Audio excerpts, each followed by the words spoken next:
Thank you, Scott. Well, good evening, everybody, and welcome to yet another virtual meeting of the Edina City Council. It is Wednesday, February 17, 2021, 7 p.m. And of course, if you want to watch the meeting on cable TV, you can do it at edinamn.gov/live meetings or facebook.com/edinamn. And then we're going to talk about community comment in a minute. So welcome to the February 17, 2021 meeting of the Edina City Council. The meeting is being held electronically to comply with Governor Walz's Stay Safe Minnesota order and to ensure the safety of all residents and our staff. All members of the City Council, our staff, and our presenters are participating from their homes or offices.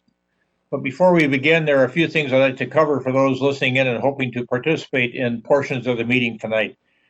As you all know, the city is committed to continuing to receive and is receiving and hearing your comments on matters. We collect that public input through voicemail, our engagement website, bettertogetheredina.org. And it's important that all of you know that these public hearing comments or public comments in any way are read before we take any action. You don't need to submit the same feedback in multiple ways. All communications considered equally, regardless of the way in which it was submitted. Tonight, we're going to have just one occasion where you can call in to provide comment via phone. And that's during the community comment portion of the agenda. We do not have any public hearing matters this evening. That means if you call in during public comment, you can speak about anything that's not on tonight's agenda or a matter that's scheduled for a future public hearing. Again, if you want to talk about something that's on the agenda tonight, it would not be appropriate for you to be calling in or if it's scheduled for a future public hearing. If you want to call in for a community comment, I'll tee it up right now for you. Call 800-374-0221. The conference ID is 314-6698, 314-6698. You'll be given 3 minutes to speak. Scott Neal, our city manager, will be the timer, and he'll let you know when you've run up against your 3-minute mark, and then we need to have you wrap up your comments. So thanks to all of you in advance for your patience as we work to conduct this meeting online with almost 20 people working from different locations with different kinds of technologies. And of course, if we have a problem, we'll try to get it corrected as soon as possible. So let's call the meeting to order. As I mentioned, it is February 17, 2021, now 7:02 p.m. And roll call, please, Clerk Allison.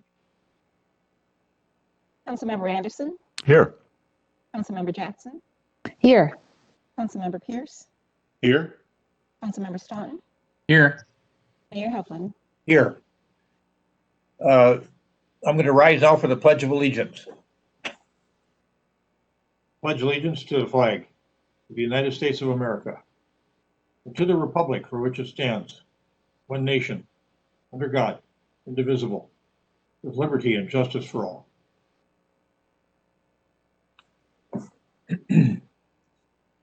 We have a form of meeting agenda in front of us this evening. Is there anyone who wishes to modify the meeting agenda?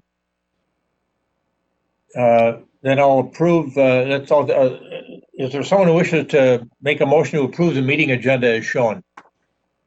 So moved. Second.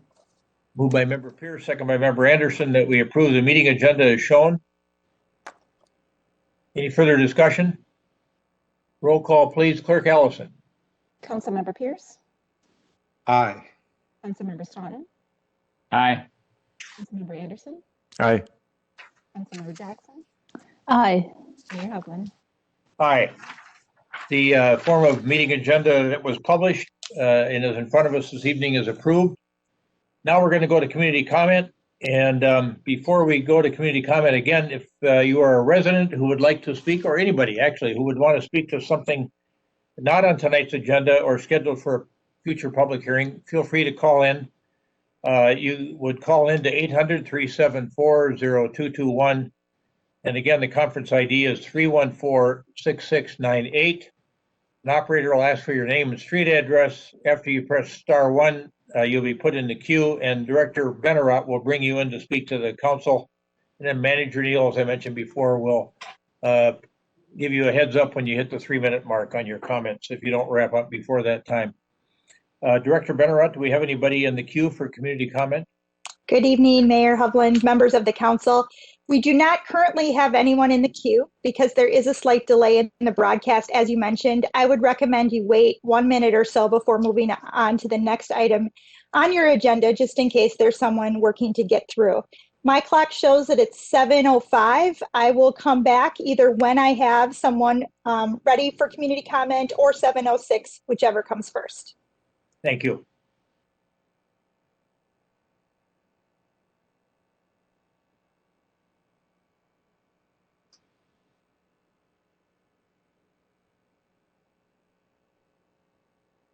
We do have someone who's joined. If you'd like to participate in community comment, please press *1 on your telephone keypad.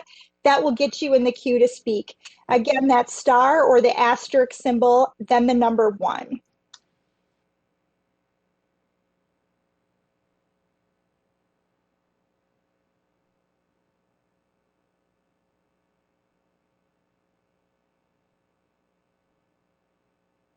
Our first caller tonight is Ms. Roberta Castellano. Operator, will you please unmute her line? And then Ms. Castellano, please begin by stating your full name and address for the record. Thank you. Welcome, Ms. Castellano. Oh, okay. I'm hearing different things on the computer screen. Okay. This is a little different for me. All right. Roberta Castellano, 4854 France Avenue South. And I have... Oh. I think if you're getting feedback, Ms. Castellano, it's something's peculiar to your setup there and how you called in. Because of the delay in the broadcast, just turn down whatever you're listening to us on, and then you won't get that feedback. Oh, okay. So you can hear me. Okay, that's what it is. It's because I'm doing it through Watch a City Meeting. And that's right, there is a difference there. So, okay. Roberta Castellano, 4854 France Avenue South. I have a few concerns about the matter of the road reconstruction funding. And the number one, the first concern that I wanted to mention, Jennifer, I sent an exhibit to put up from the state of Minnesota's manual for taxation. If you could put that up, that'd be great. One of the concerns I have is that residents haven't been fully informed of possible options related to classification, in that an REU isn't the only option. It's the way I would understand it, or from the reading that I've been doing, is that it's the classification. What the city's been doing is classifying with REU, but what I'm thinking is that you could do something like a tier system like the state of Minnesota uses, and so that's just one page where it shows that they tie it to market value, and it's how you classify it. And I think that Prospect Knolls A project provides a compelling reason to utilize a tier system based on market value, which is not to say that you wouldn't want to make other changes with funding sources. But I think there's a really good rationale for doing that, and that something like that could help be fair going forward, as well as being fair looking back to what residents have paid and are paying for in assessments that have amounts that have previously been assessed.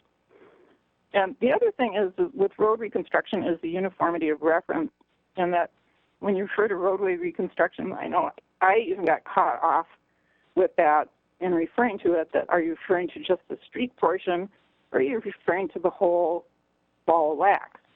And in the case of Edina, we actually do break it out into parts, several parts. And I just think it's important to be aware of that when somebody's referring to it, they may be referring to something different. So, for example, Woodbury only assesses 33% of the cost to residential, but they're talking about the whole ball of wax.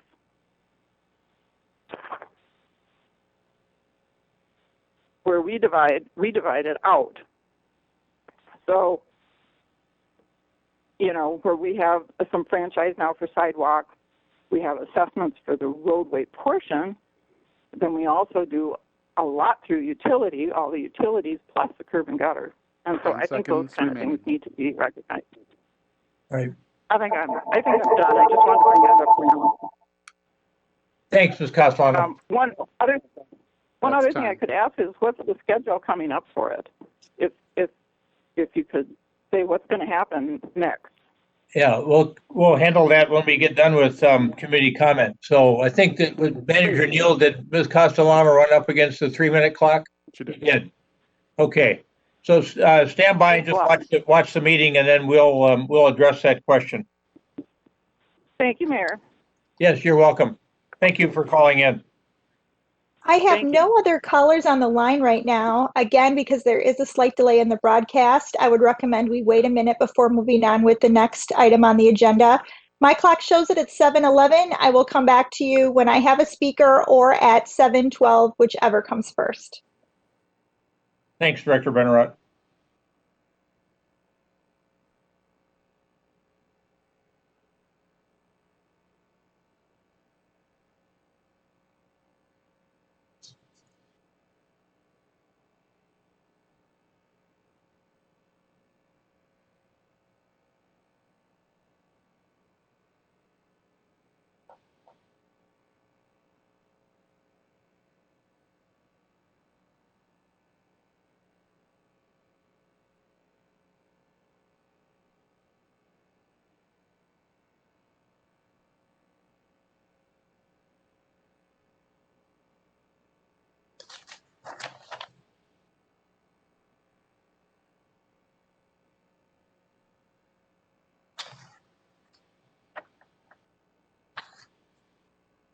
It is now 7:12 and I still don't have any callers, so I think it is safe for you to move on with your agenda. Thanks, Director Benarott. Following community comment, every city council meeting, we have the city manager respond to community comments that were made in the prior meeting. Manager Neal, do you have any comments you wish to make with regard to potential public comments that have been made, that were made in the meeting on our first meeting in February? No, I don't. We did not have any comment. We did not have any community comment at that first meeting in February. Okay, thank you. Next matter in front of us is the consent agenda and the potential adoption of items on the consent agenda. Is there anyone on the council that wishes to remove an item from the consent agenda? Yes, Mr. Mayor. Member Staunton? Give me 1 second. It's item 6L. 6L, the Climate Action Plan Professional Services That's correct. matter? All right, very good. Anyone else on the council wish to remove an item from the consent agenda? Hearing nothing, with respect to the consent agenda, is there a motion to adopt the consent agenda with the exception of 6L? So moved. Second. Moved by Member Staunton, second by Member Jackson. Any further discussion? Roll call, please, with respect to adoption of the consent agenda with the exception of item 6L. Councilmember Staunton, Aye. Councilmember Anderson, Aye. Councilmember Jackson, Aye. Councilmember Pierce, Aye. Mayor Hovland. Aye.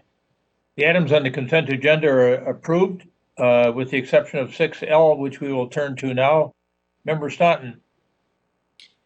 Thank you, Mr. Mayor. I just, I read this issue and just wanted, I think it's really important that we get started on this climate action plan, but I wanted to understand more about, it's a pretty sizable amount of money we're spending, and I just wanted to flesh out, maybe have staff flesh out a little more what's going to be involved, what are we going to be spending the money on, what's the kind of preview of where this is going? I can take that one, Mayor. Director Milner, yeah. Councilmember Staunton, great question. First, I'd say, we're calling it the Climate Action Plan, but I would almost call it the Community Action Plan. A big part of this is community engagement. We have 4 different phases of engagement. We have surveys, we have workshops. There's a youth engagement portion. We really want to understand what the community values from the climate standpoint and really integrate that into this plan. Well, then there's 5 other buckets of items that we're going to be working on, or the consultant's going to work on. First phase is a vulnerability assessment, and that'll look at air pollution, where are communities that are susceptible to that, and a few other metrics in that vulnerability assessment.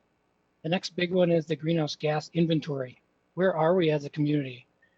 How do city operations affect that as a community? So really doing that data collection and analysis, the forecasting, putting that into a report so we can see it, visualize it, and understand really where we're at now. Then they're going to look at some other existing conditions, renewable energy potentials, other community climate indicators, and again, do some analysis on that, where we have some potentials within our community for that renewable energy. Then it's the actual climate action plan itself. So we have all this data now that's summarized and reported out. Now, what's the strategy? What are those actions, and how are they going to change those greenhouse gas emission curves? So if we do action X, what's the impact to our emissions by 2050? We do 3 of those actions, what's it look like? And really piecing together, kind of grabbing onto those each individual actions and understanding how they impact in the long term. Then the final one, which I think is very important, is how do we implement it? They're going to provide implementation support tools, implementation matrix. They're going to provide example policies and ordinances if we need to go there. And then some other guides, net zero energy guide, a solar ready guide, and an EV ready guide. So it's a lot of work. We're excited to get started on it. And we feel this consultant is really the one that best met our needs. We did have a couple other consultants that were 4 to 5 times the cost of this one, that they felt that was needed to complete this same level of work. So we felt we had one that balanced all our needs and will give us a good product in the end. So what kind of time period are we talking about that you expect this work will be done over? We're hoping to wrap it up by the end of 21, so the next 10 months, really focusing it on 10 months. And then will we be, how are we going to be communicating with the public about, what the process is, how they can plug in, et cetera? Yep, the EEC is really running the project, and there's a working group through the EEC. We're going to utilize Better Together Edina, but we still need to sit down with the consultant and look at what are all the tools. One of their tools they wanted to use was a meeting in a box kind of idea, where you ship out a meeting to these different bigger residential places where you get a bunch of people that could participate that way. So they have a lot of ideas from some of the other work. So we're still scoping out the full engagement plan. We really want to run that through the EEC in that working group. And is this, in your experience, is this typical in terms of the kind of costs that communities are incurring and perhaps more when they're engaging in this kind of work?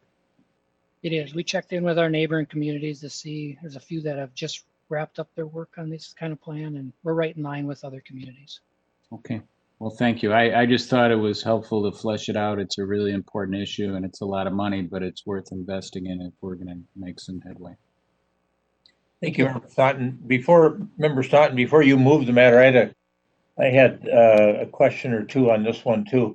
We've got the request for purchase, and you discussed the request for proposals. I think you were just going through those different elements of that RFP. I wonder if you could provide that to us, or to the extent that Pale Blue Dot, the recommended consultant, had a written proposal. I think that would be beneficial for all of us to have too, for future reference. Sure. So if you could provide those documents after the fact, that would be helpful.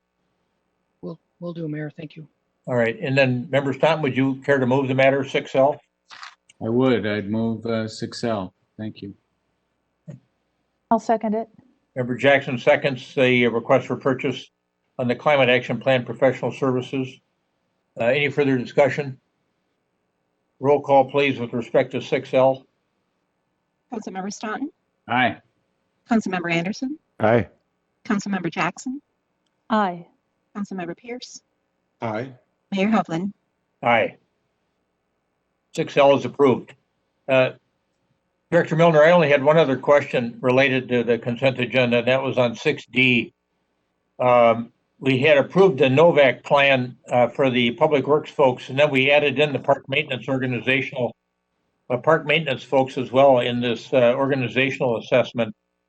But the the documentation that we had in our packet only dealt with the former proposal, I think, that we had approved prior to the pandemic for the public works folks. So was there something in writing with regard to the park maintenance people as well? Because I didn't see that in what I was looking at. I think either Manager Neal or Director Olson might be better equipped to answer that one. Yes, there is. There was a contract last year that was scoped for Public Works Department only. We asked them to rescope it this year to add the parks maintenance function into their analysis. So yes, they did give us a rescoped contract. Okay, can you provide that to us too when it comes in? Yep. Yeah, I know that we've got the request for purchase, but I'd like to see that scope of work.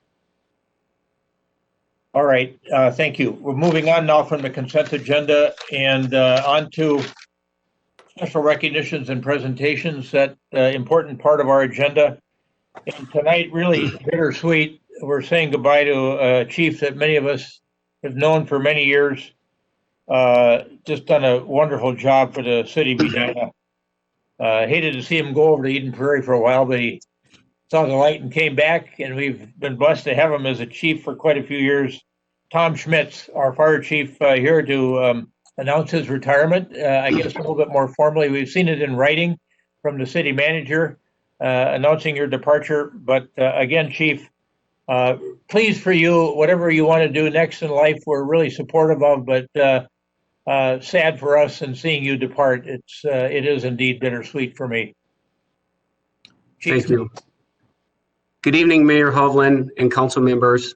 Thank you for the opportunity to symbolically stand before you. I would like to take just a minute to say a few words expressing my gratitude. As I prepare to walk away from my fire service career this Friday afternoon, I reflect on those years and what an honor it has been to serve such an outstanding community. I truly was blessed in 1993 when Chief Ted Paulfrance hired me. The time has flown by. In 2014, Manager Scott Neal gave me the great privilege to serve this community as their fire chief. I am grateful to Scott for the countless opportunities afforded me to have worked with such talented and dedicated individuals. I'm proud of the many accomplishments we have achieved. These accomplishments could not have happened without the hard work of my team and support from other city departments and the council. I would like to highlight a few of them. And of course, my mouse went crazy. Here we go. In the building division, we implemented Project Docs, our electronic plan review software. In 2014, we were a paper-laden operation. Today, I'm proud to say we are 100% paperless. We've increased our inspection staff to meet the demands of the community. In the public health division, we implemented the rental housing program. Although the true benefit will not be realized for a few years, this was a bold move. The organics recycling program. This is yet another shining example of the city taking a leadership role in our society. The fire division, we supported and acted on the Novak staffing report and more recently the SAFER grant. We are heading in the right direction in matching our staffing needs with the service demand. You supported the new fire apparatus replacement plan followed by the replacement of the ambulance fleet. This has provided our emergency responders with reliable equipment and directly benefits their operations and the people they serve. During my tenure as chief, I have benefited from the guidance and support of many council members, but the one constant is Mayor Hovland. Thank you, Mayor, for your trust, confidence, and leadership. We've asked tough questions, but in the end, you supported those efforts that best serve the community. For all of that and so much more, I am grateful to you and Manager Neal for giving me the opportunity for personal, professional growth. I'm excited for the future of this community. I have great confidence in the city leadership, and I know whatever challenges you face, you will meet them with innovative solutions that serve the community for decades to come. As I close, I want to give credit to my fire department team. The selfless sacrifices and pride they carry with them each day in service of their community are truly outstanding. It has been my honor to lead this team.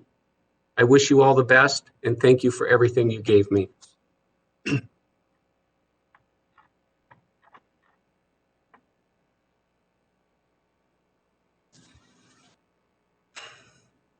Put it on mute so you can hear me. Thank you so much. Manager Neal, thoughts from you, please. Yeah, I've had the chance to work with Tom for a long time.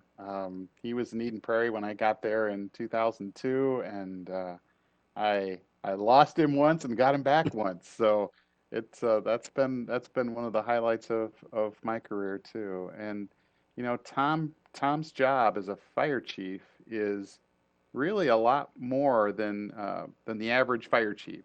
When you think of the scope that he has in taking on our building inspections, our community health, overall management of the South Metro Public Safety Training Facility, it's really a breadth that few fire chiefs have, and we're so lucky to have someone like Tom, who's got the intellectual capacity to take those things on as a challenge and make them better. And bring some of the order and discipline of the fire service into non-fire service functions in city government. It's really been a big success, and I'm going to miss him personally from our management team, and we're going to miss him organizationally because he's a big contributor here. Other council members say their farewell to the chief. Yes, Mr. Mayor.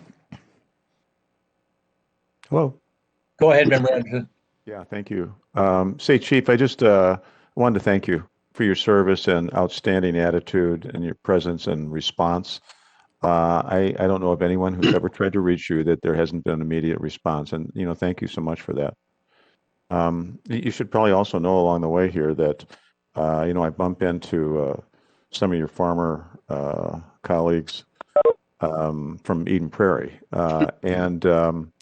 You know, it's so interesting to hear them describe you in the highest possible terms, and to talk about what a pleasure it was to work with you there. And yeah, I think you should know that, because it's not simply here in this community, but it's people that you come across, even your old trainer, Justin Chenault, your personal trainer, who knows you pretty well and speaks so highly of you. So it's I wanted you to know those things. So thanks again.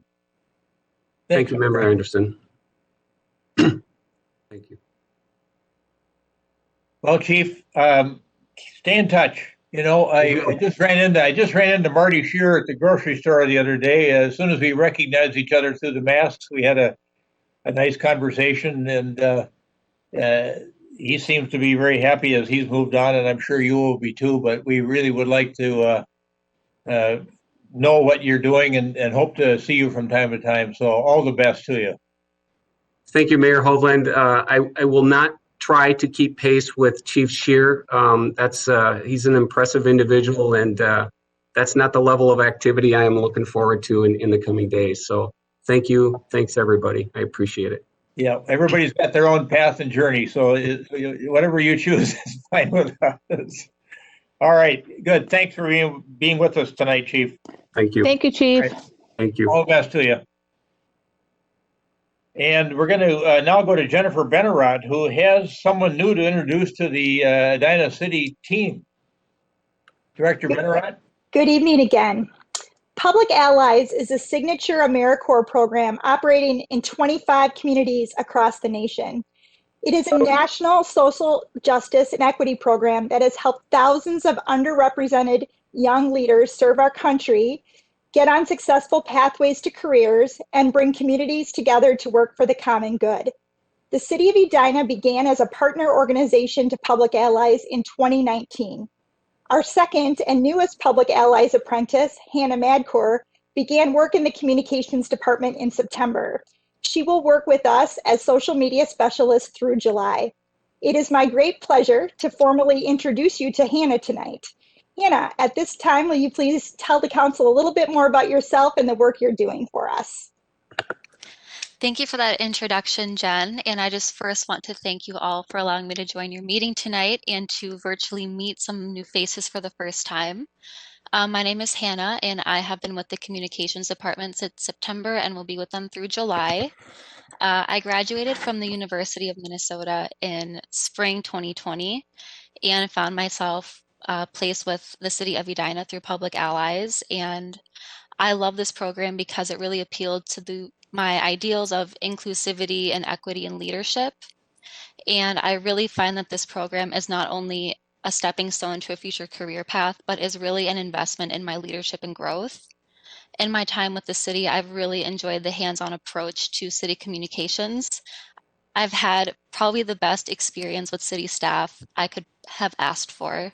And I really appreciate the ability to take initiative on projects like the one that you'll be introduced to shortly. Hanna, thank you so much for those very articulate comments. It was wonderful to have you with us. So, and nice to put a face with a name this evening. So welcome. Anyone have any questions for Hanna? We like that you went to the University of Minnesota. Did you? Are you from Minnesota originally? I am, yeah, born and raised. All right, good. In this Twin Cities area? Mm-hmm. Oh, good. Well, you stayed close to home. I'm sure your parents. I did, yeah. Yeah. Yes. All right. Well, thank you for being with us this evening, and thank you, Director Benarott, for bringing Hanna Madkour to introduce her to us. All right, let's move on. I forgot about one thing I wanted to handle in the consent agenda, which we usually do. That last resolution accepting donations. We got a wonderful donation from Dan and Diane Latham. $2,000 for a beautiful park bench that's going to be placed at Arneson Acres, where Diane Plunkett Latham spent so much time with the Garden Council and engaging in that spring flower sale and making significant contributions all over our community. Some people remember her as the buckthorn lady. And I always remember her walking in the parade a few years ago with her Die Buckthorn Scum t-shirt on, hauling a piece of dead buckthorn in a little red flyer wagon. So she made quite a mark in that parade for herself, but Diane has done a wonderful job on serving the city in various capacities over time.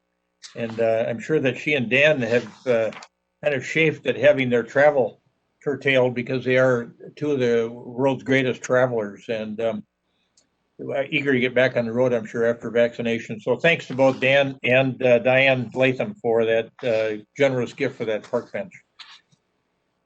Now on to the reports and recommendations portion of the agenda. And the first matter we have in front of us this evening there, and we have 3 items total, is the city observances, days of significance. And Heidi Lee's with us tonight to talk a little bit about a potential modification. And Hanna is back with us too, to talk about the ideas that they have around our city observances and days of significance. Director Lee. Good evening, Mayor and City Council. Thank you for having me today. As Mayor said, I will be presenting as well as Hanna to talk about the city observances that we are recommending. And so I will be sharing my screen. So one moment, please.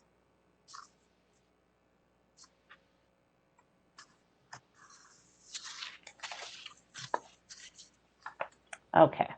And so what you should see in front of you is a green and white PowerPoint that says city observances. And so one of the reason why we're here today is to really talk about city observances and days of significance that staff members are going to recommend to you. And so for the grounding for this purpose of our conversation is to really go back to the city's equity statement and what you see in front of you. And so this was a equity statement from City Council that to support and foster inclusivity, staff members are dedicated to acknowledging and seeking out celebration of diversity of Edina community members. And to further go along into that equity statement, our commitment to diversity, equity, and inclusion will be a continuous process of learning and adapting to the multiple needs of all in the community. And so really thinking about the fact that the Edina community is growing and becoming more diverse, we want to be able to be adaptive as well as related to the folks that are in our community. And so the purpose for our conversation today is really how does communication in partnership with race and equity create more welcoming communications for the different demographics and diversity that we have in the city. And so really being intentional in recognizing certain dates on the calendar that have meaning to and importance to residents, business people, and visitors. And so with this list, those dates can be more proactively acknowledged. And so to be able to have that further conversation of the recommended days of significance, I want to be able to front load that there is currently two lists that are in the city's program. And so first we have a city holiday list.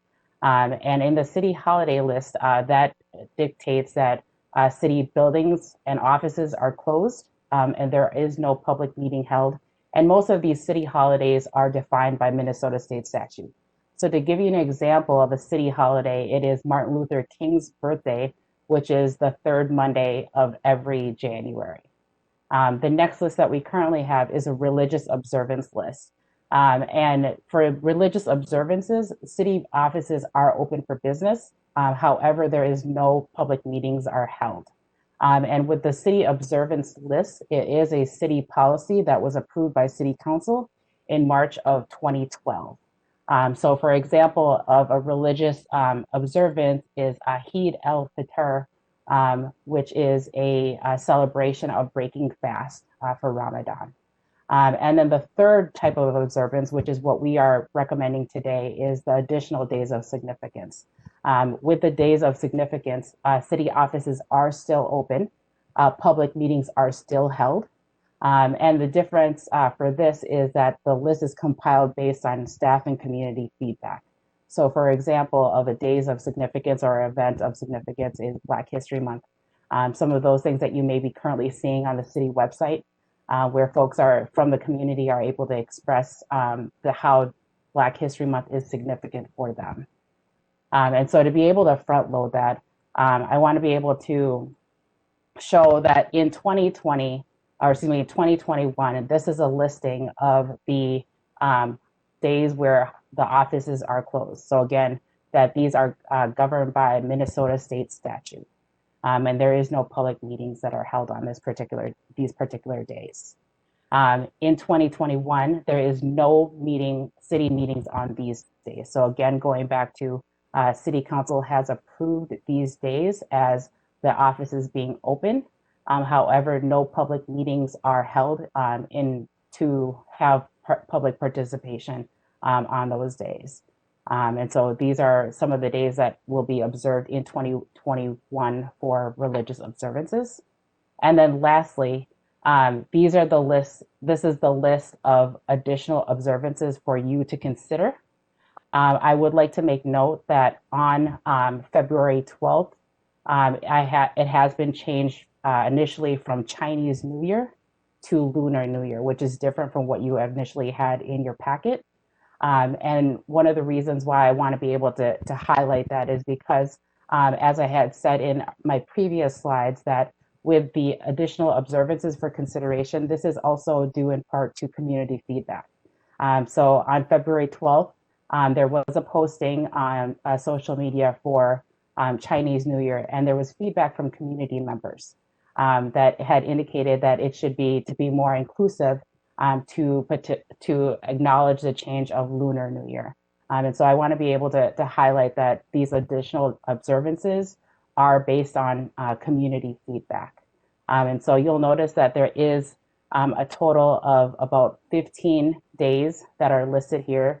And again, with these additional days, it does not change city business or public meetings, but it is just a acknowledgement of events or observances that are important to the racial and cultural demographics that we have in the city of Edina. And so with that, I want to be able to hand it off to Hanna to really talk about what does acknowledgement mean and what does meaningful acknowledgement look like. Thank you, Heidi. So like Heidi just said, these dates and observances are really important for residents, city staff, students, business owners, and visitors to the city not only feel welcome, but valued and celebrated. And there are different ways that the city can be proactive, thoughtful, and inclusive to these observances. And for each of these observances, there are different ways that the communications department can commit to overseeing them on both internal and external modes of communication. And there will be examples in the following slides, but the first is acknowledgement on the city's homepage, which you will see if you check now. There is a highlight for Black History Month.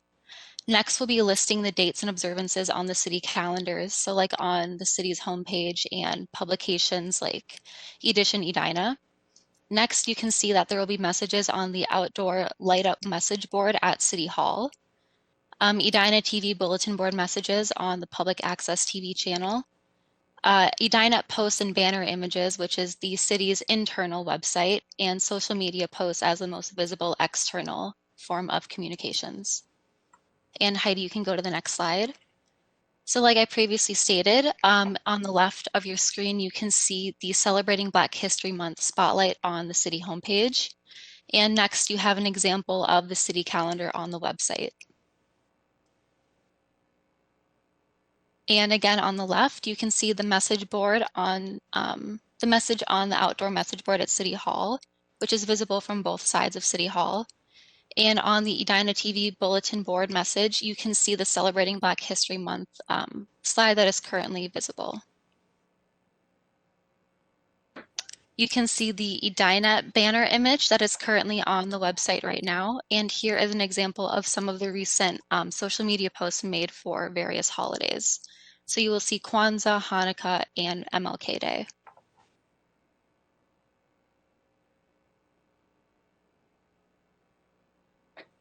Thank you, Hannah. And I do want to also let you know, City Council, is that with the list that was shown to you earlier in the slides, it did go through feedback from the Racial Equity Advancement Team, which is comprised of staff members.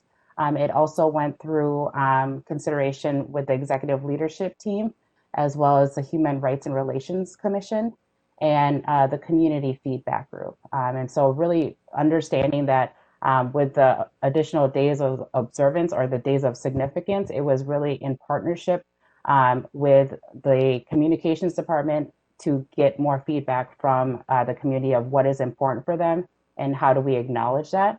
And also to think about the 6 acts of acknowledgement that Hannah had talked about, is that those 6 acts of acknowledgement are the baseline in which communications will be dedicating acknowledgement to. Really thinking about that with future events, there could be additional ways of acknowledgement that are relevant to the time, as well as community members. So I think that is also understanding that with the list that we have, it is a starting point. There is going to be opportunity for the list to be added, for additional days of significance to be added. It will be reviewed after the end of the year. And if additional days are recommended by community members, those will be brought to City Council for approval. And so really the Communications Department, as well as the Race and Equity Division, do recommend the approved list with that change of from Chinese New Year to Lunar New Year for 2021. And so that is our recommendation for this.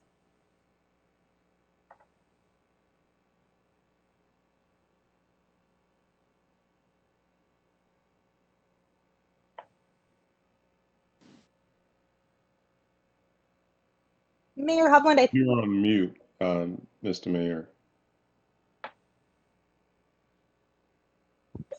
Thank you for that.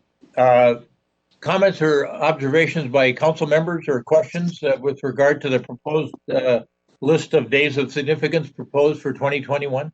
Member Jackson? Yes, when I saw this, the first thing that jumped into my head was the Day of Remembrance.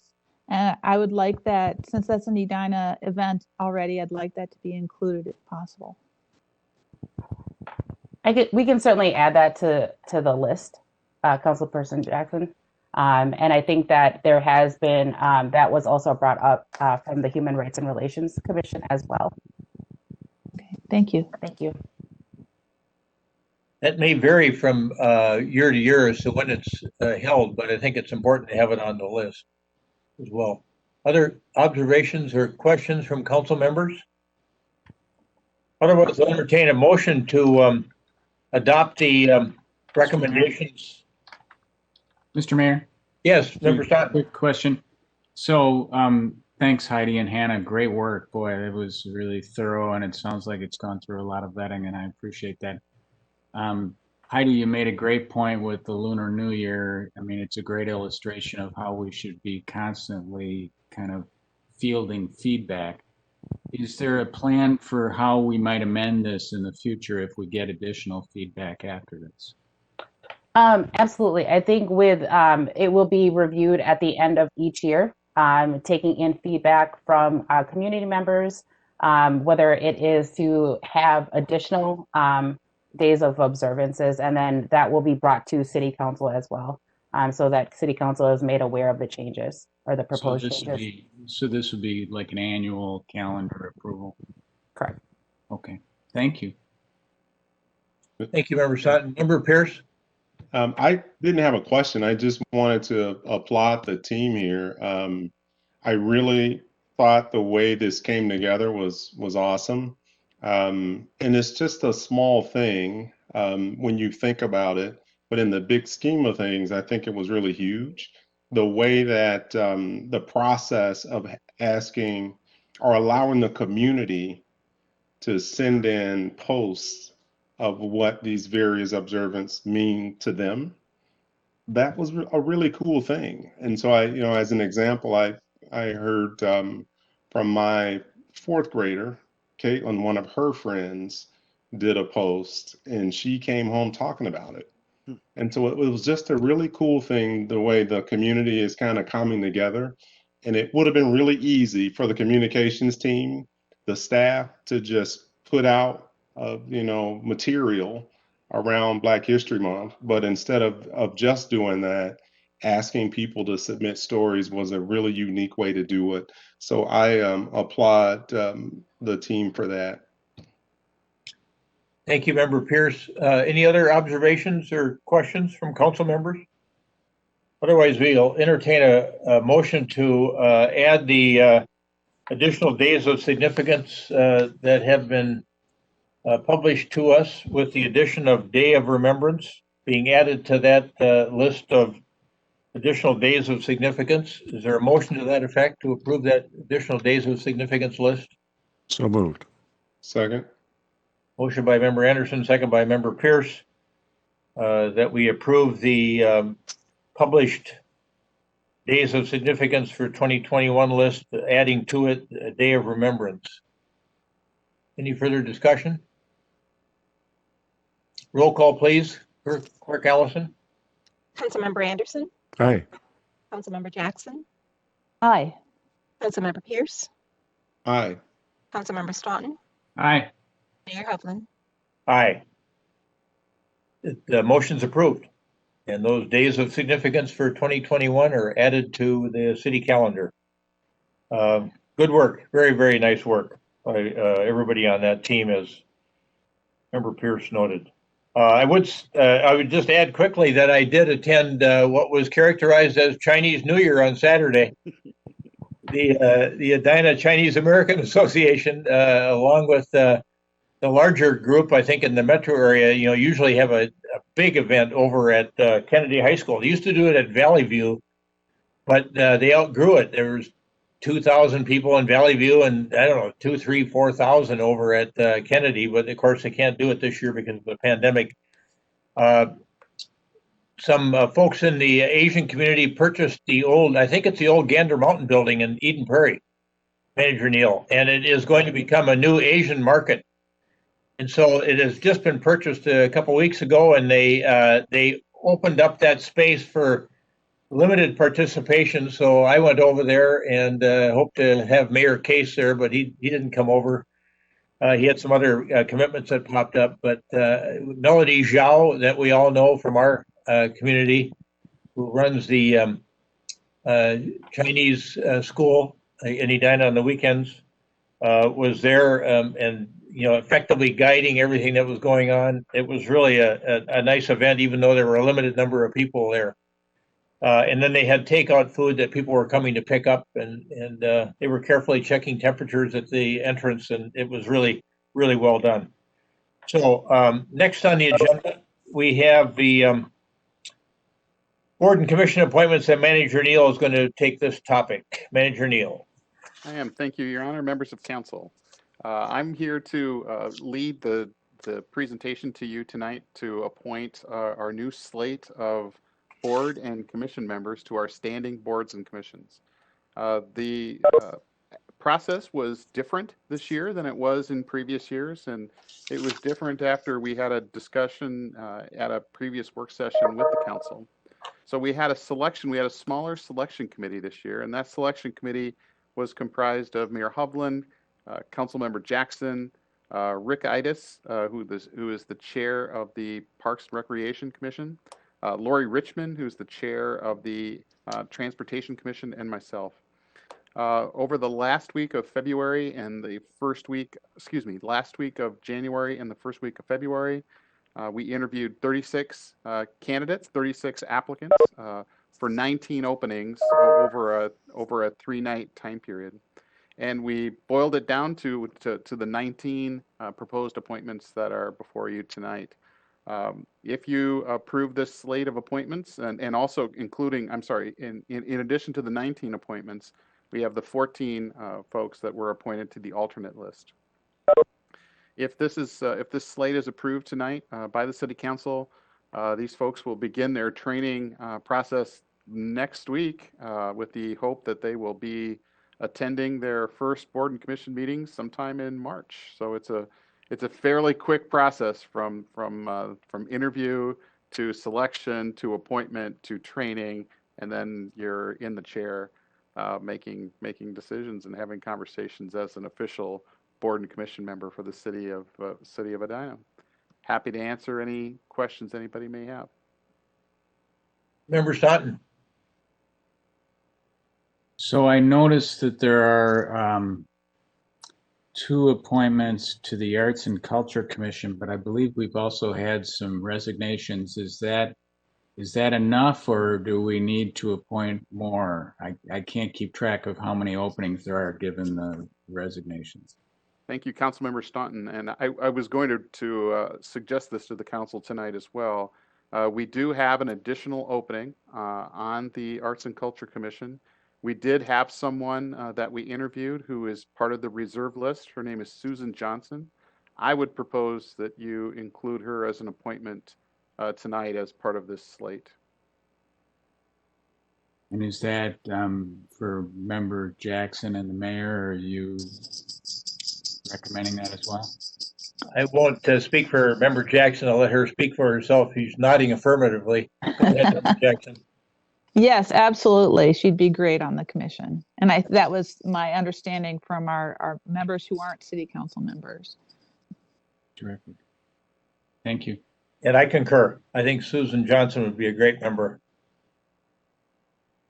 So, Member Jackson, why don't you give us your thoughts on participating in this process? I think that your fellow colleagues would enjoy hearing your observations. Well, thank you, Mr. Mayor. I want to start, first of all, by thanking Rick Itis and Lori Richmond. They were wonderful commissioners to help us with the process of what they do in their commissions, what a commissioner in general is like, and just they were excellent panel members and put in a lot of time and effort. The second is a very big thank you to everybody who applied. I think I can speak for everybody in saying we were just absolutely flabbergasted by the amount of talent that came forward. This is such an incredible community. We have so many talented people who are willing to give their time and effort. And we are so grateful for absolutely everybody who stepped forward. And it was a difficult series of decisions to make.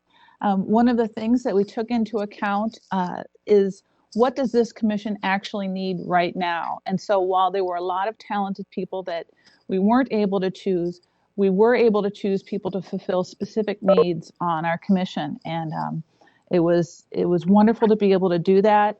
And I'm just, again, it's such an honor to meet so many engaged people, and I really enjoyed the process. It went a little more smoothly. Not that in the past it hadn't gone smoothly, but we were able to keep to a time and be respectful of our applicants' time with this format. So I liked that as well, because I'd been able as a commissioner to participate in years past. And I think it's always lovely to get the opportunity to meet people. And I think that that's a loss that a broader number of people couldn't do that, but we were able to be much more respectful of people's time and keep on schedule. So those are my thoughts. And again, thank you to everybody who stepped forward, and thank you to those who were appointed. We're really proud of you. Thank you, Member Jackson. I think you said it very well. We're so appreciative of everybody that stepped forward, that wanted to serve their community, and the talent pipeline never ends. It seems like in Edina, and it's that embarrassment of riches. It's really difficult to make decisions. I did make sure that I wrote a handwritten note to everybody that was approved for a commission or is that applied. I want to make sure everybody knew that we appreciated them and wanted to keep them in mind if they didn't get appointed, telling them not to give up. There'll be another time potentially for you, depending upon the needs of the city at that particular time of the year. So, and also for I think Chair Richmond and Chair Itis really they really enjoyed the process and were stunned too at the level of talent in our community. And the decision making was difficult, as it always is. So, and then Manager Neal, and don't forget MJ Lehman, who held she's kind of the straw that stirs the drink, as they used to say about Reggie Jackson in baseball parlance. MJ did just a fabulous job of keeping us on task and having everything organized. Everything that we needed was right in front of us all the time, and we were able to facilitate the conversation at the end effectively because of her, and she just did a marvelous job. So MJ, thank you. If you're still on the call here, thank you very much. Manager Neal, I don't know if you want to go ahead and read those names. I guess we could vote on the appointments first, then we can go through the names afterwards. Is there a member of the council that would move the slate of appointments for board and commission appointments for 2021 as embodied in the memo from MJ Lehman? I will move the slate of appointments, adding Susan Johnson to the Arts and Culture Commission. Thank you. Is there a second? Second.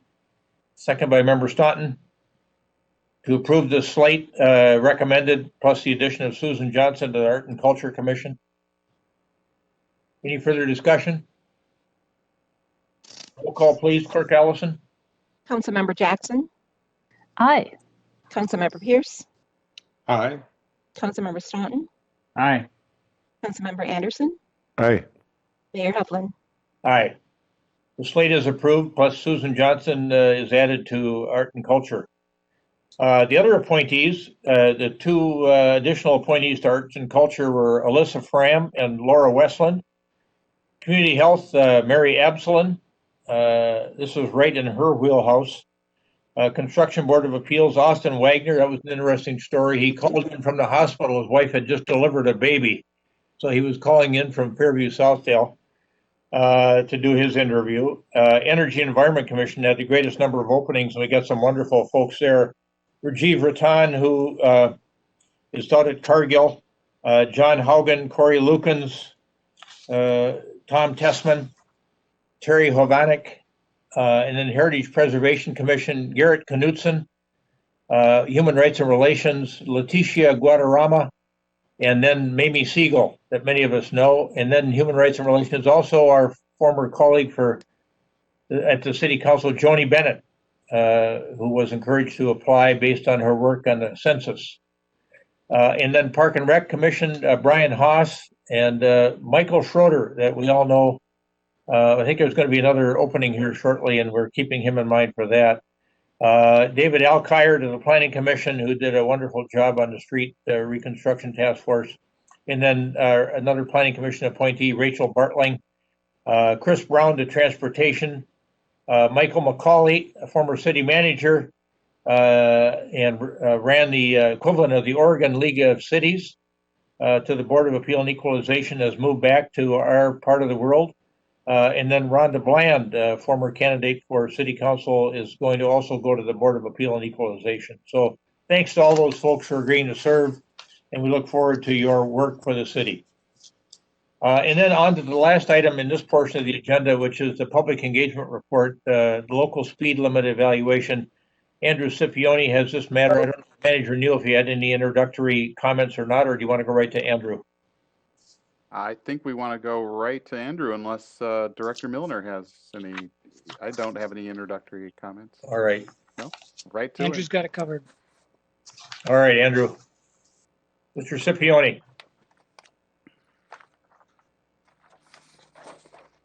Andrew, you might be on mute.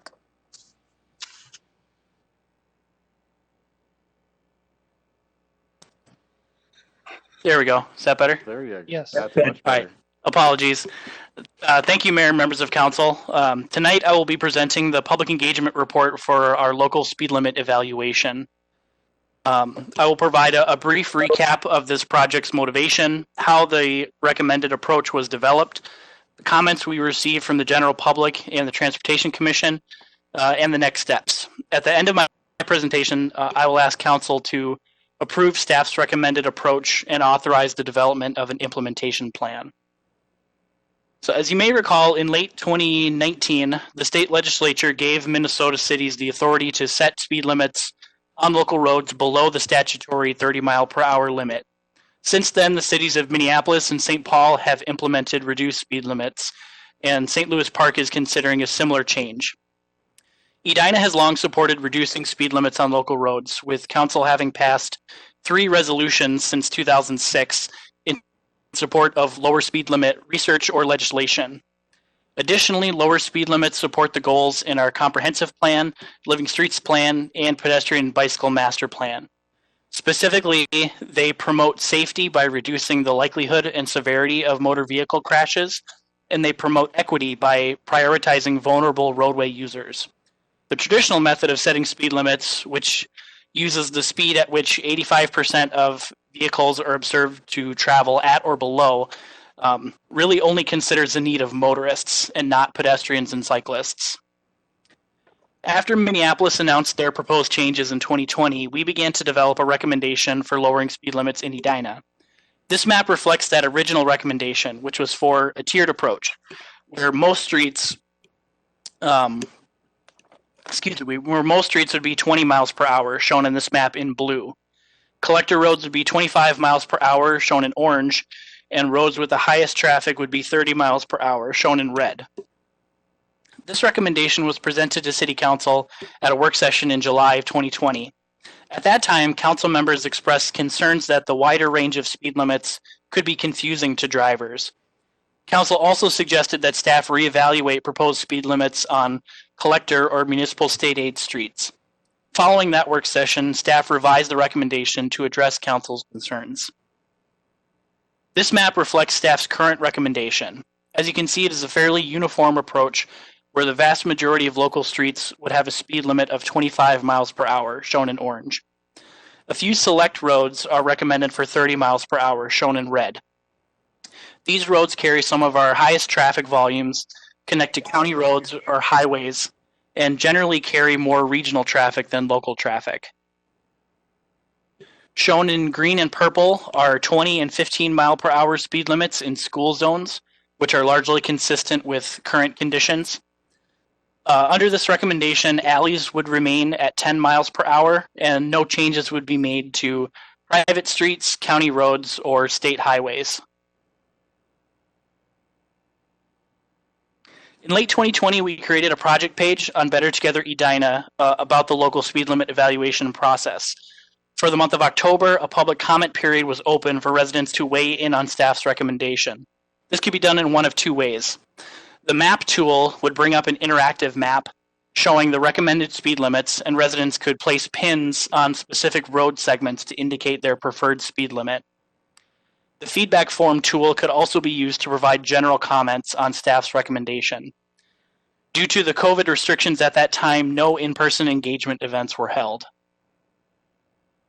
This graph compares the level of engagement through Better Together for the speed limit evaluation, shown in green, compared to that for the West 58th Street reconstruction project, shown in gray.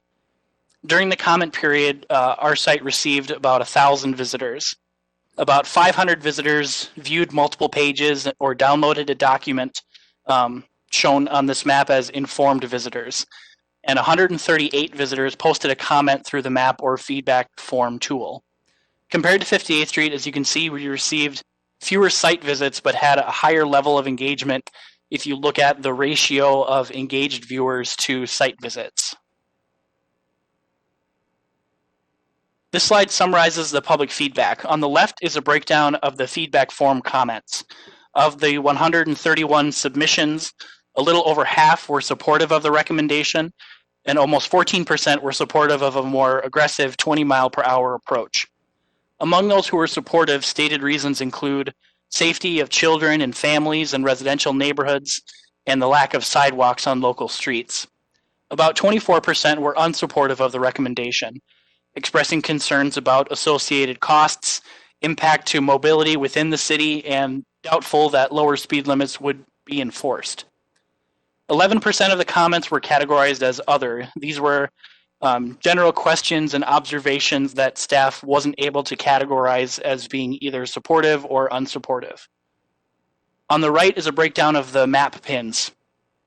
36 in total were placed, and a little over half of them expressed a desire for higher speed limits than what staff recommended.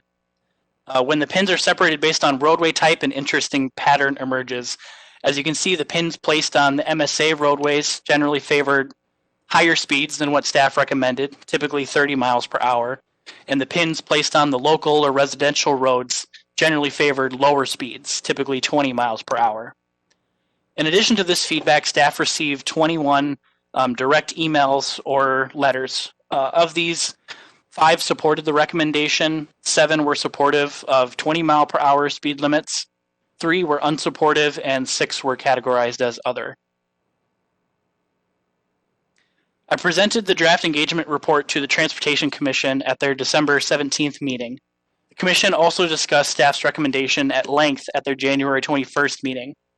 The Commission expressed concerns about the level of public input received, the associated costs for lowering speed limits, and enforcement strategies.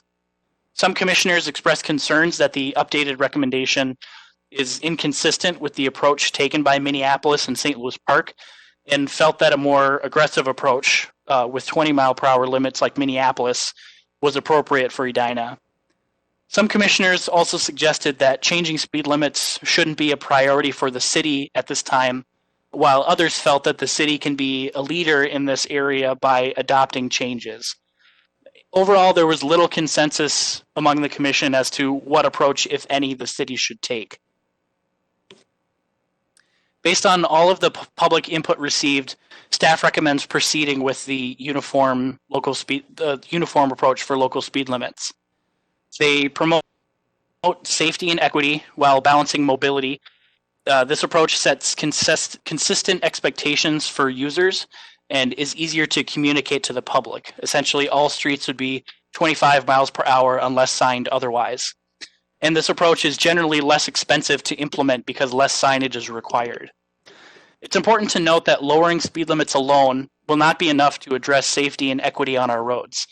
It is merely one part of a comprehensive approach that the city has developed, which includes minimum roadway widths, constructing pedestrian and bicycle infrastructure, reviewing traffic safety requests, and holding events like Open Streets, Bike to Work Day, and other educational initiatives. In conclusion, I would ask that Council approve staff's recommendation to implement uniform speed limit changes and ask for authorization to develop an implementation plan. This implementation plan will involve a number of city departments. Engineering will review the legal requirements necessary to make the change and develop an evaluation strategy. Public Works will assist in evaluating signage and traffic signal modifications. Police will assist in developing an enforcement strategy, and communications will help prepare a public education strategy. Staff plans to return to council later this year with the full implementation plan for approval. And with that, I will stand for any questions.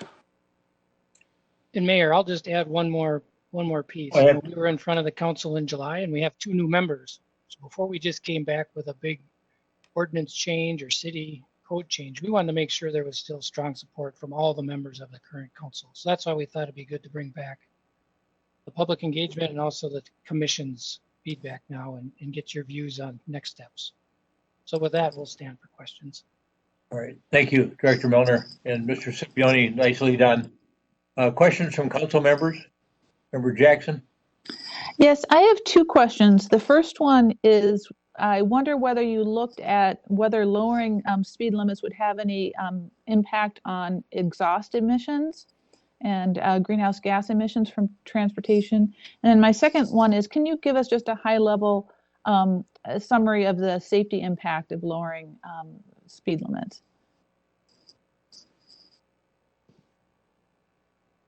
Certainly, council member. We did not look at any possible emission benefits from the reduced speed limits, but that is something we can look into a little further. Talking more specifically about the specific safety benefits of reducing the speed limit. Bear with me here while I pull up our technical report for reference. But lowering speeds has 2 key benefits. It dramatically increases the likelihood that a pedestrian or a cyclist will only suffer a minor injury from a accident with a crash with a vehicle compared to at a higher speed. General research says that at an accident at 40 miles per hour, the likelihood of severe injury or death is around 80%. And at 30 miles an hour, it drops to 40%, and at 20 miles an hour, it drops to 10%. So it's a dramatic reduction as the speed limit is lowered. Additionally, as the speed limit is lowered, it reduces the amount of stopping distance that is required for a vehicle to stop. So it, again, provides a little bit more buffer for pedestrians and cyclists on our roads. Thank you very much.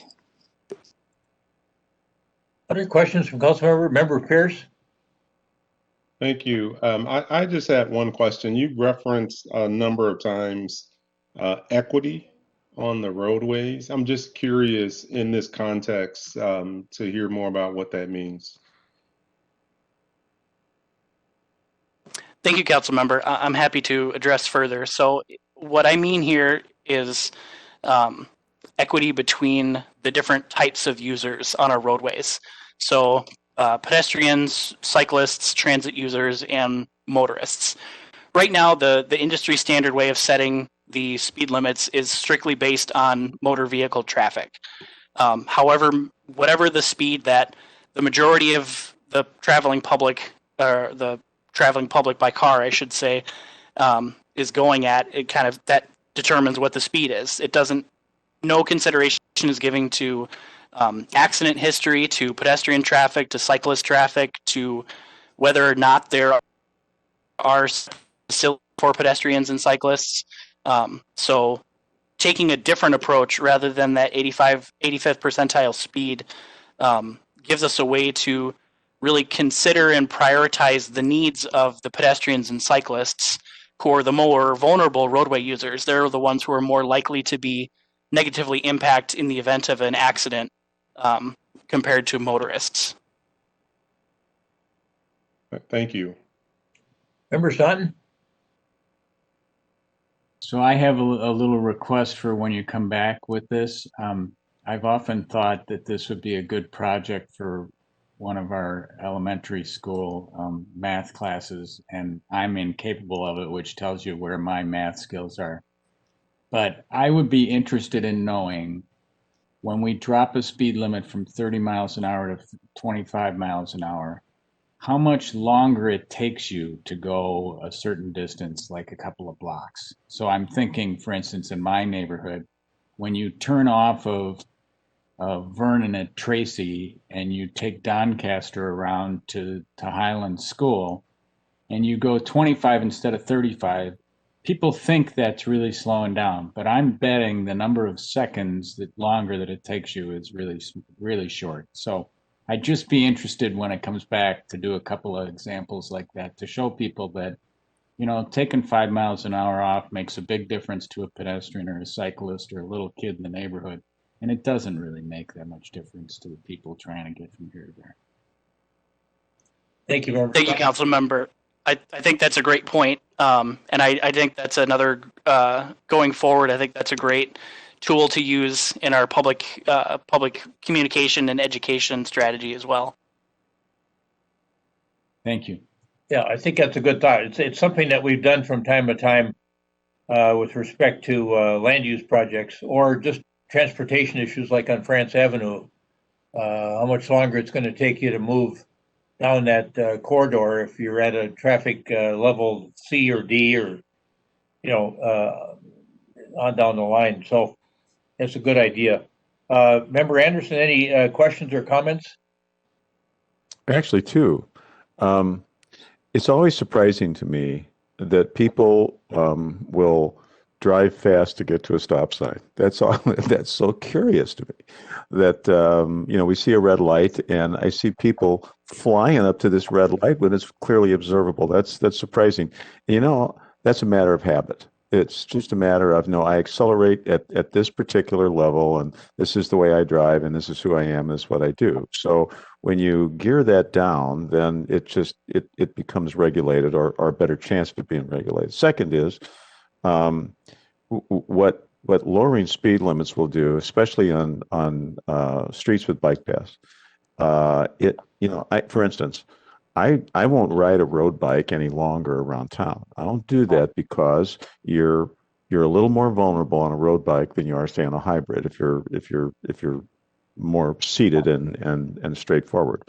Plus, normally you're clipped in on a road bike, and so I just won't do it because of the speed that cars come along, and the fact that it's more difficult to adjust. So I don't know if I'll go back to a road bike around town. But it's noticeable when you're actually out riding on a consistent basis. The Andrew discusses it as equity, but and really what that is the sharing of the roadway in a more reasonable way. And so I appreciate that. Thank you. Thank you, Member Anderson. Is there a council member that would be inclined to make a motion to receive the public engagement report, approve the staff recommendation, and authorize staff to develop an implementation plan to reduce local speed limits citywide consistent with the report that was provided tonight? So moved. Second. All right, we got a motion by Member Staunton, second by Member Jackson. Any further discussion? Roll call, please. Clerk Allison? Councilmember Pierce, Aye. Councilmember Staunton, Aye. Councilmember Anderson, Aye. Councilmember Jackson, Aye. Mayor Hovland. Aye. Motion's approved. Thank you, Mr. Cipriani, for that good report. This has been a couple years in the making. You know, we've had a lot of public input on this, and I'm sure we'll have more. And we'll see you again in a few months, I guess. Maybe we'll all be vaccinated by the time we see you again. All right, on to now commission correspondence. Anything come in, Manager Neal or Clerk Allison, since we started the meeting? Nothing new. All right. And then aviation noise update. Both Manager Neal and I got an email from Mary Brindle, who said that she had no aviation noise update for us. The next Noise Oversight Committee meeting is on March 17th at 1:30 in the afternoon, which she will attend. And then she said there were a couple of interesting reports on airplane noise and airplane operations in the wintertime on the macnoise.com website, macnoise.com. Then I can also tell council members that from my meeting of the TAB today, we got a report out from the MAC as an agency that we have jurisdiction over, that Delta is going to be opening up a testing center for COVID on the G concourse. As they resume flights to Amsterdam, they're going to have to test people before they depart for overseas. So, Member Pierce, if you're back on the road again internationally, you can know that at the G concourse, you're going to have to go through, and you're going through Schiphol, you're going to have to go through that testing on concourse G with Delta. And if you test positive, then you've got to go to a different location and test again. And if you test positive, then you've got to go into quarantine. And if you test negative, then you're going to be able to fly after that second test. So they've got a methodology in place for that. And then the MAC has also determined that for the rest of the other airlines that are serving the main terminal, they're going to set up their own testing site in one of the parking ramps. In addition to some of the testing that they're doing now, they're going to set up a more comprehensive sort of testing environment. So that was a report from the MAC today, and apparently quite busy over President's Day weekend with about 4.5 million people flying. So one of the county commissioners reported out who had flown that weekend that it would seem like pre-COVID days. So that's it for aviation noise update. Manager Neal, do you have anything else from an aviation noise standpoint? No, nothing to add to that. All right. And then let's see, on to mayor and council comments. Member Jackson, would you care to lead us off? Certainly. Thank you, Mr. Mayor. So first, I'd like to just highlight some really nice things that our staff is doing. I was so impressed with the work that Heidi Lee and Hanna Madkour gave us this evening. And I just want to highlight that we have so many young people who get the opportunity to really work on substantive projects with the city staff. And I love the way that we develop the next generation of city employees. And I want to say thank you about that and to acknowledge it. I'd like to also, again, acknowledge the work that MJ Lehman has done on our boards and commissions. The level of professionalism that she has implemented in this process is just fantastic. It makes the process respectful of people's time, and it also makes it so that people come to serve and they really are effective. That she's made this such a professional and effective process, and I really, truly appreciate that. And then finally, I was in a continuing legal education class today, and the commissioner of the DNR was speaking. In our work session, we talked about some of the things that we'll talk about at our session. And she raised the point that during the time of COVID, people have really been using our public, our state parks, and just in an incredible number. And I'd like to just acknowledge the great work that our city has done in the Parks Department to make COVID, more bearable, and with the activity boxes and the parks, but also the importance of preserving and maybe even expanding green space in our city. That it really shows we need to get out, and when something like this happens, it's so lovely to have that public space, and it's happening on a state level, and it's important here in Edina as well. So thank you. Thank you. Member Pierce? Thank you, Mr. Mayor. I only had one comment. I talked about it earlier. It's just to underscore what Member Jackson mentioned with the communications team and Heidi and Hannah, the work that they are doing.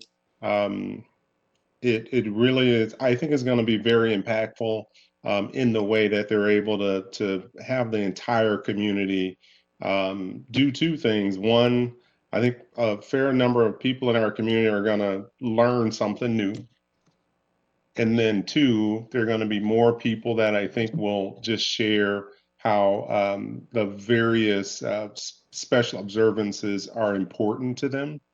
And I do think it will make Edina better as we execute that process. So I think they did a wonderful job of articulating how we can utilize that as a community. Thank you, Member Pierce. And Member Anderson? Yes, thank you. I wanted to mention that, we talk often, in fact, earlier today in a work session, about social media.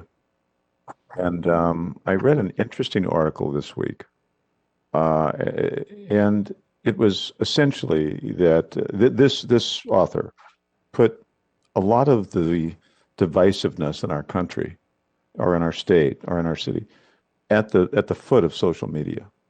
And I tend to think that that's probably true.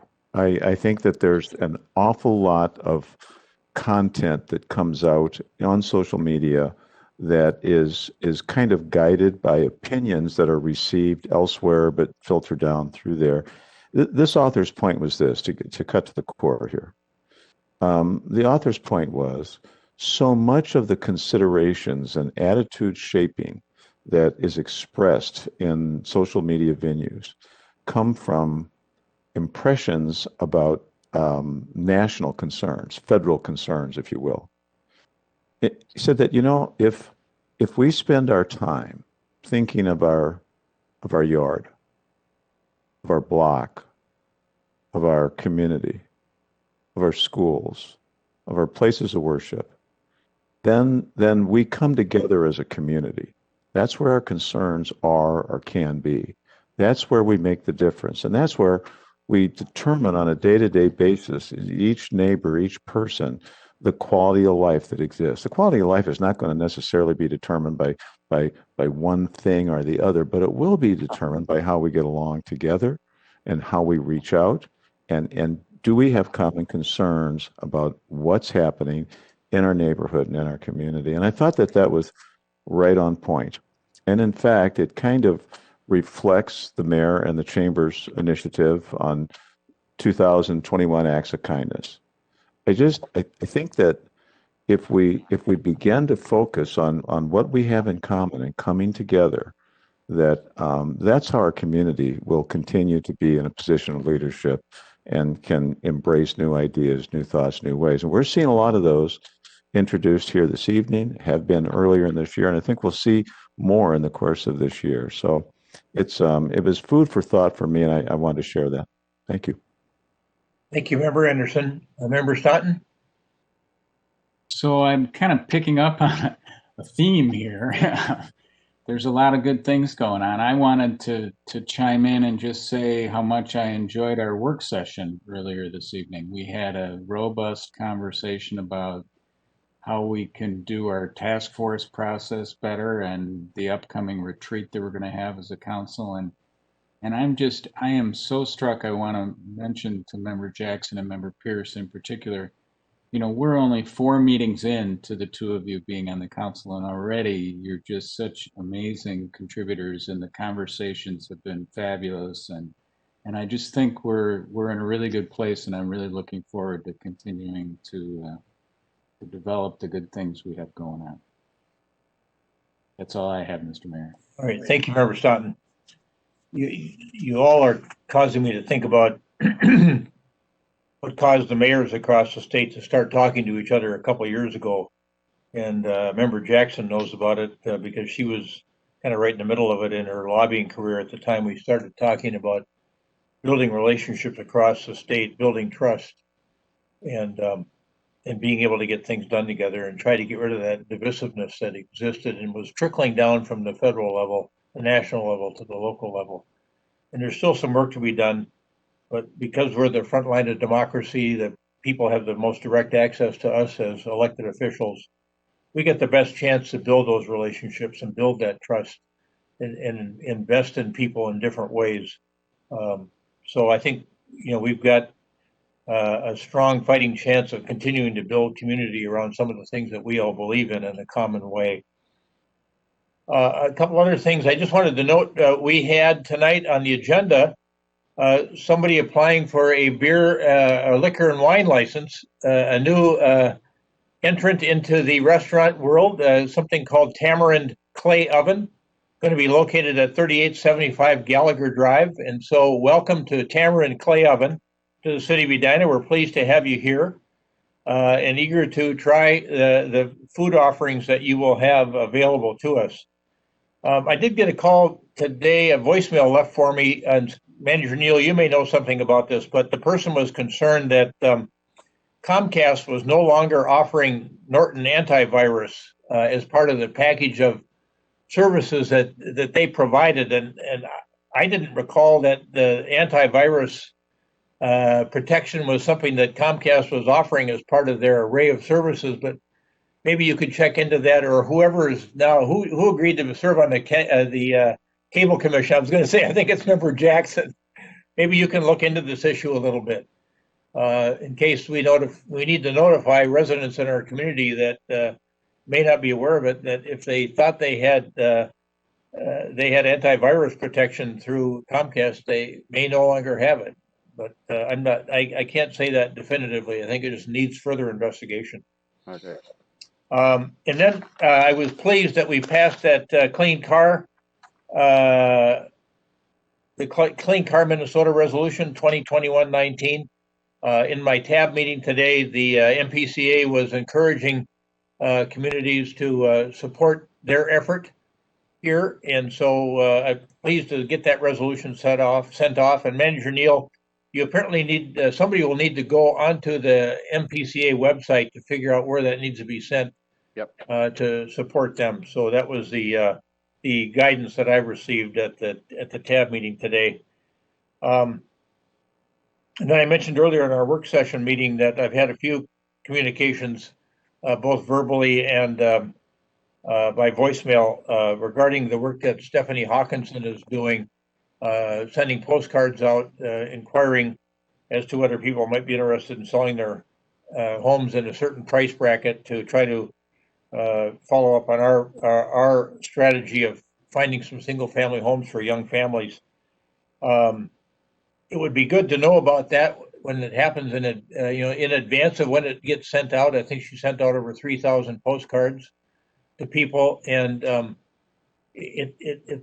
calls I've had remind me a little bit of the calls we've gotten on the service line and the insurance protections that's coming out. People are wondering whether there's some kind of a scam, or who's this Stephanie Hawkinson? Is she a new employee of the city that's been hired? And what do we know about her credentials? And so I think for us to be better prepared to be able to address these questions that come up, it would be good to know in advance when some of these things that we approve are going to be put into are going to be realized and put into the stream of commerce, as her not her email, but her postcard was, with respect to people in our community. So I don't know if you have a comment on that when you make your remarks, but that might be something to think about.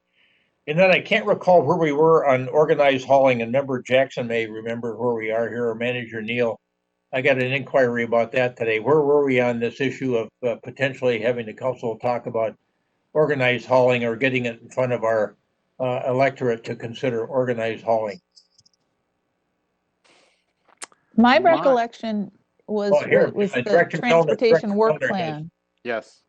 It's on the ETC's work plan. Yep. That was study and bring you back some comments. Good. That's what I told this person. I thought it was on the EEC work plan. I just didn't. No. I didn't have a lot of confidence in my answer. So Transportation Commission. Transportation Commission. Yep. Okay. With a partnership with the EEC, they're both looking at it. Yeah. Okay. And then also, I wanted to let folks know that Member Staunton and I are working on Manager Neal's contract renewal or contract extension, and we have had one meeting, and that's allowed us to do make some modifications to the proposed contract that are now out for review by both Member Staunton and Manager Neal, and we'll work on that language further, and then we'll get back to you here probably, I would think, the next meeting. Another 20 or 30 sessions ought to do it. Or maybe no more sessions. We'll figure it out. You can see where the negotiations stand.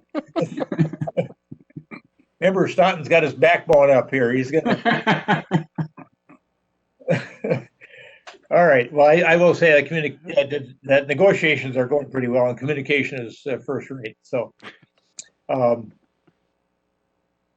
looking at my list here, I think that's it. One thing I haven't told you about, and this is just quickly a point to start, because we're working on this issue over at the TAB, and it's equity in transportation. And I've had 2 out of the past 3 weeks, I've been on calls with a limited number of mayors. In fact, one meeting we had was 6 mayors with Secretary Buttigieg. And I tell you that equity in transportation is really critically important to him. He wants that opportunity to arrive at everybody's doorstep, so that transportation infrastructure improvements should result in economic opportunity that's equal in nature for everybody. And that's what we're working on at the tab as well, to make sure that no one gets left behind when this economy resurges again. So it's been some interesting meetings with him with that limited number of people. One time just the U.S. Conference of Mayors group, and then another time with a few folks from the National League of Cities. So I'll keep you posted on that as well. And that's it for me. Manager Neal. Thank you, Your Honor. I'll go back to one of the questions you raised earlier, and that is the postcard that went out from the city. As you noted, this postcard was part of an HRA discussion that the HRA had in kind of the final quarter of 2020, and it was about how do we facilitate, or can we facilitate, an increase in the number of affordable single-family homes. We do a lot of work in affordable apartments rental, but solving the single-family home affordability riddle in Edina is really been difficult for all the reasons you all know. And so this was one way to try to get at that, to try to use some of our development buy-in funds to create a fund to acquire homes from willing sellers who are interested in doing that. We have heard for a long time from folks that they think there's interest in the community, from people who don't want to sell their house to a tear down situation, who'd rather see a new young family occupy it. And so this was a way to test that theory. And yes, I think we should have informed you when that was about ready to hit the mailboxes out there.